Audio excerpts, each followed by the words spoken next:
एक स्टॉक जो सबसे ज्यादा चमका है वो है बंधन बैंक। स्क्रीन पर एक बार फिर लेकर आएंगे 11% की तेजी, 215 के लेवल्स आ चुके हैं बंधन में। देखते ही देखते ध्यान रखिएगा, मानस ने इस पर 225 का टारगेट दिया था, उसी ट्रैजेक्टरी में बढ़ चुका है। बंधन के नतीजे के हाइलाइट्स क्या रहे वो पहले मैं आपके लिए सामने रख देती हूँ, फिर ऑफकोर्स कंपनी के मैनेजमेंट से बातचीत होगा। मुनाफा 47.5% बढ़ा, ब्याज से कमाई 21% बढ़ी है। मार्जिन स्टेडी रहे हैं 7.6% के आसपास, लेकिन ग्रॉस और नेट एनपीए में थोड़ी सी बढ़ोतरी जरूर देखी गई है। आगे की स्थिति क्या है, इस एसेट क्वालिटी की बारीकियां क्या है, सबको समझने के लिए बंधन बैंक के एमडी और सीईओ रतन कुमार केश है। मिस्टर केश, स्वागत है आपका सीएनबीसी आवाज पर। फर्स्ट क्वार्टर में ऑफ कोर्स प्रॉफिटेबिलिटी, ब्याज से आए, मार्जिन्स को लेकर कोई कंप्लेंट्स बिल्कुल नहीं है, लेकिन एसेट क्वालिटी को लेकर थोड़ी सी चिंता होती है और इस बार आपके ग्रॉस एनपीएस में थोड़ा सा वीकनेस देखने को मिली है। क्या बता पाएंगे किस वजह से है, क्या डिटेल है इसका? ओवरऑल Q1 क्वार्टर बहुत ही पॉजिटिव है because of few factors. Number one, Q1 generally हमारे एडवांसेस ग्रोथ के लिए म्यूटेड रहते हैं। पिछले 3 साल का आप रिकॉर्ड देखो तो हमारे Q1 में we see sequentially the growth. इस साल हम Q1 में एडवांसेस को होल्ड किया। YOY हमारे एडवांसेस ग्रोथ हेल्दी रहा और deposit growth is higher than advances growth, that is number one. दूसरा है कि जो स्लिपेजेस हम कम करते आ रहे थे, जो भी हम पोर्टफोलियो क्वालिटी में काम कर रहे थे, that is now showing significant reflection in terms of portfolio quality. तो अभी इस क्वार्टर में हमारा जो स्लिपेजेस है 2.9%, सीक्वेंशियली 3.9%, 5% से डाउन है, और last year same quarter we had 7%। So significant improvement in reduction in slippages. तीसरा, उसके कारण से हमारे प्रोविजंस भी नीचे गए काफी। तीसरा है कि हमारा जो कॉस्ट ऑफ फंड है, मार्केट में लिक्विडिटी प्रेशर है, बट हम कॉस्ट ऑफ फंड के हाई कॉस्ट ऑफ फंड के कारण से भी हम मार्जिन को होल्ड किया, तो हमारा नीम 7.6% रहा।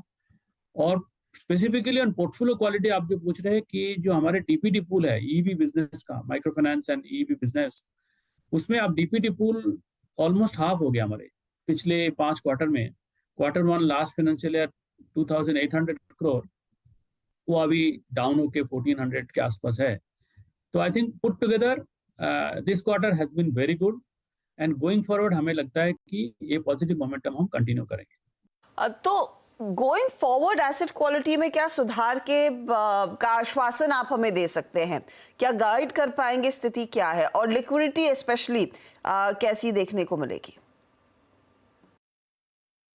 तो स्लीपेजेस हमारे लिए मिडल ऑफ सेकंड क्वार्टर से हमारा ग्रोथ पिकअप होता है।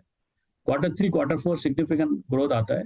तो स्लीपेजेस ट्रेजेक्टरी इसी तरीके से हम अगर कंटिन्यू करें और हमारे एडवांसेस ग्रोथ डिलीवर करें, तो हमारा GNPA numbers will come down significantly as we progress. तो I think we are confident कि overall GNPA numbers will be in the range of 3.5 with a slightly better bias at the end of the year. ROE this quarter has been extremely good at 19%, but I think we are confident कि 16 से 18 के बीच में हम maintain कर पाएंगे। और ROA भी बहुत अच्छा रहा इस क्वार्टर में 2.5%। आई थिंक हमारे हिसाब से 2 + 20 बेसिस पॉइंट बायस पॉजिटिव रहेगा हमारा, उतना रेंज पे हम मेंटेन कर पाएंगे। Exactly sir. अच्छा, मैं रतन जी अगली चीज़ जो पूछना चाह रहा था कि ये पूरी इंडस्ट्री का आई थिंक इस वक्त जो एक चीज़ को लेकर टफ इशू हैंडल कर रही है पूरी इंडस्ट्री, वो है डिपॉजिट्स को सर, उसको आई थिंक चैनलाइज करना बहुत डिफिकल्ट भी है इस वक्त। आप क्या देख रहे हैं स्थिति अगले कुछ आने वाले क्वार्टर्स में डिपॉजिट्स फ्रंट पे? हमारे लिए ऑफकोर्स मार्केट में तो लिक्विडिटी स्ट्रेस है ही, वो थोड़ा कंटिन्यू करते हुए दिख रहा है अभी। लेकिन फॉर आस हमारे पिछले 18 महीने में हमने 500 ब्रांच करीब ऐड कर दिया, वो ब्रांच अभी डिलीवर करेगा हमारे कासा। एक तो वो हो गया। दूसरा, हमारे अभी स्पेसिफिक सेगमेंट में एफ्लुएंट, वुमेन, NRI, ये सेगमेंट में हम प्रोडक्ट लेड स्पेसिफिक सेगमेंट में हम कासा जनरेट करने के लिए फोकस कर रहे हैं।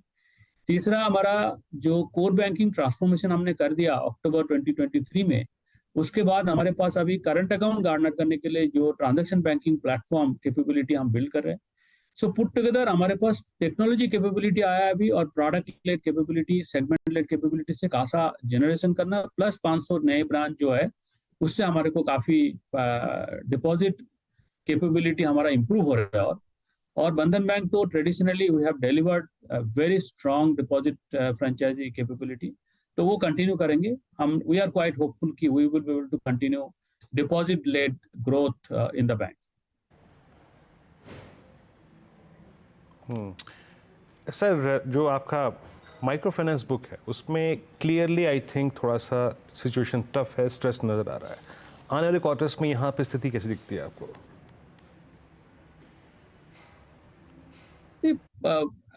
Q1 इंडस्ट्री में थोड़ा सा because of the heat wave, little bit general election, थोड़ा सा म्यूटेड रहा क्वार्टर. हमारे लिए भी आप देखोगे कि हमारे जो डीपीटी पुल है slightly inched up from Q4 to Q1. But as of now, at least in our portfolio, we are not seeing any significant worry. We are quite confident कि हमारे जो पोर्टफोलियो क्वालिटी इंप्रूव करने के लिए जो guardrail हमने डाला है और जो हमने स्टेप्स लिया है वो काम कर रहे हैं, और उसी डायरेक्शन में हम करते जाएंगे. एक दो पॉकेट्स ऑफ ज्योग्राफी पे थोड़ा स्ट्रेस है, वहाँ पे हमारा पोर्टफोलियो बहुत बड़ा नहीं है, तो हमें उम्मीद है कि हम इस पोर्टफोलियो क्वालिटी को और भी इंप्रूव करते जाएंगे. इंडस्ट्री में हल्का सा स्ट्रेस हर जगह पे थोड़ा सा दिख रहा है, but I think everybody is taking steps to make sure कि ये ओवरऑल नंबर्स को ज़्यादा इम्पैक्ट ना करे. मैं फाइनली आपसे सब पूछना चाहूँगी कि FY25 के लिए एडवांसेस में कितनी पिकअप की आप उम्मीद कर रहे हैं, क्योंकि ये normally Q1 seasonally week quarter रहता है, और आप लोगों ने आई थिंक वो कॉल में मेंशन किया कि सेकंड हाफ में पिकअप देखने को मिलेगा. तो किस तरह की रफली लोन ग्रोथ एंटिसिपेट कर रहे हैं, और डिपॉजिट्स में कितना पिकअप देखने को मिल सकता है? तो 3 पार्ट है. एक तो है कि बंधन बैंक के लिए हमारा फोकस है specifically deposit led advances growth. So deposit will grow faster than advances. Advances हमारा टारगेट है 16 से 18%. I think we will be able to grow that with a slightly positive bias depending on जैसे market Q2, Q3 में और Q4 में आता है. So deposit will grow faster. That's number one. Number two, in terms of overall cost of fund situation, थोड़ा सा तो stress है मार्केट में क्लियरली, पर उसको हम आई थिंक हमारे जो यील्ड अभी होल्ड अप कर रहे हैं, it may come down slightly to 7 to 7.5% range, but I think we are confident to hold that the NIM in that range, ताकि हमारा मार्जिन्स को इम्पैक्ट ना करे. ओके रतन जी, बहुत बहुत शुक्रिया आप इस कार्यक्रम में शामिल हुए, नंबर्स को लेकर इस क्वार्टर की और आने वाले कुछ क्वार्टर्स को लेकर आपने प्रकाश डाला. बहुत बहुत शुक्रिया sir, and best of luck for coming quarters. अब एक काम करते हैं, यहाँ से बिग मार्केट वॉइसेस की कड़ी की तरफ चलते हैं. आज हमारे साथ इस क्रम में